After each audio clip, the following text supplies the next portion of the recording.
এই অ্যাডেনিয়ামটা দেখতে যেমনই হোক, এটা বেশ ভালোই কষ্টে আছে বলা যায়। কারণ দেখেন, এটা আমরা প্যাকেটে অন্যান্য প্যাকেটের মতো এই যেমন গাছগুলো এভাবে রেখেছিলাম, কিন্তু সেটা প্যাকেট একরকমের খুলে পড়ে যাচ্ছে। এর অবস্থা একেবারে শোচনীয়। ওই ভেতর থেকে মনে হয় কডেক্স দেখা যাচ্ছে। তার মানে এই গাছটার গ্রোথ এমন হয়েছে, প্যাকেট এর কডেক্সটাকে ধরে রাখার মতো পেস দিতে পারছে না। আমরা যেটা করব, এটাকে চেষ্টা করব যে রিপোর্ট করার। এত বৃষ্টি হচ্ছে যে এই সিজনটা একদমই ভালো না রিপোর্ট করার জন্য, কিন্তু কিছু করার নাই, অবস্থা যা।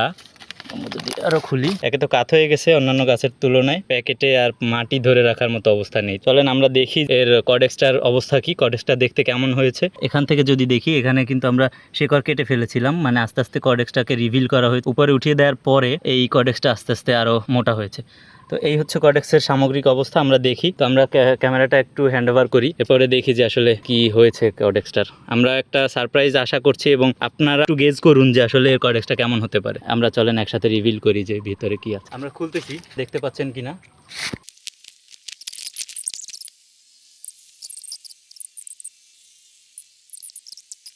আমাদের কডেক্সটার অবস্থা এই। পেছনের দিকে যদি দেখাই, পেছনে সবগুলো কডেক্সই এই এক পাশে, কিন্তু দেখতে কিন্তু খুব সুন্দর লাগছে। তো আমরা যেটা করব, এটাকে আবার বসাই দিব। আরেকটা কাজ করা যেতে পারে যে এটাকে একটু সুন্দর করে প্রুনিং করে দেওয়া যাইতে পারে, কিন্তু এই সিজনে সেটা করলে পরে আসলে পছন্দ ধরার চান্স থাকতে পারে। আপনাদের কাছে কমেন্ট আশা করতেছি যে আসলে এই কডেক্সটা আপনাদের পছন্দ হয়েছে কিনা। আসলে আমি এতটা বড় আশা করিনি, আমি আশা করেছিলাম এরকম একটা বা দুটো হবে সর্বোচ্চ, কিন্তু পাশ থেকে যেগুলো যেরকম হয়েছে, তো আমি রিয়েলি সারপ্রাইজড। এবং এর পেছনে একটা সিক্রেট যদি বলি কেন হলো এই কডেক্স, আমরা যেটা করেছি এর একদম নিচ পর্যন্ত রেখে দিয়েছি এবং নিচে কোনো মাটি দেই নেই, যথাসম্ভব কম মিডিয়ার মধ্যে রেখেছি।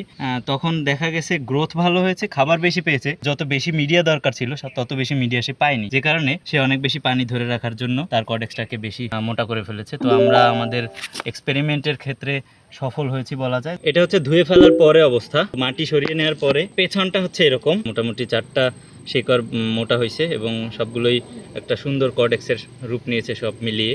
ঘোরালে পরে এই অবস্থা। আমরা এটাকে কি করব, এখন আরেকটু উপরে উঠিয়ে এটাকে আমি রিপোর্ট করে দিব এবং মাটি ভর্তি করে দিব। যাই হোক, আমরা একটা বড় ব্যাগে দেওয়ার চেষ্টা করব, পরে কোনো প্রুনিং করব না। উপরে যদি আমরা দেখাই, পরের অবস্থা হচ্ছে এরকম। এটাকে আমরা আগামী শীতের আগে অক্টোবরের দিকে আমরা এটাকে প্রুনিং করে দিব। এই গাছটাতে কিন্তু বেশ ভালো ফুল হয়। প্রুনিং করে আরেকটু মানে কম্প্যাক্ট সাইজের বানাবো এবং তখন আরও অনেকগুলো, প্রত্যেকটা ডাল থেকে একাধিক ব্রাঞ্চ আসবে এবং সুন্দর একটা শেপ আসবে। আমরা আশা করতেছি আগামী বছর মার্চ এপ্রিলে একটা সুন্দর শেপের, একটা সুন্দর কডেক্স সম্পন্ন এবং সুন্দর ফুল আসে এরকম একটা অ্যাডেনিয়াম আমরা তৈরি করতে পারবো। তো ধন্যবাদ সবাইকে। আমরা এটাকে 2-3 দিন শুকাতে রেখে দিব ছায়ায়, এবং কোনো রকমের ফাঙ্গিসাইড ইউজ করা লাগবে না আশা করি। আমার যে অভিজ্ঞতা তাতে এটাকে জাস্ট এমনিতে রেখে দিলেই শুকিয়ে যাবে। এরপরে আমরা আবার রিপোর্ট করে দিব, যেহেতু বর্ষাকাল আছে এটা খুব বেশি সমস্যা হবে না। তো থ্যাংক ইউ সবাইকে। আগামী বছর কেমন হয় এটা এবং কেমন ফুল হয়, আমরা প্রুনিং করার পরে কী অবস্থা হয় সেটারও আপডেট দিব। আপনারা যদি জানতে চান আমাদের সাথে থাকতে পারেন, আমাদেরকে সাবস্ক্রাইব করতে পারেন। ধন্যবাদ সবাইকে। আসসালামু আলাইকুম।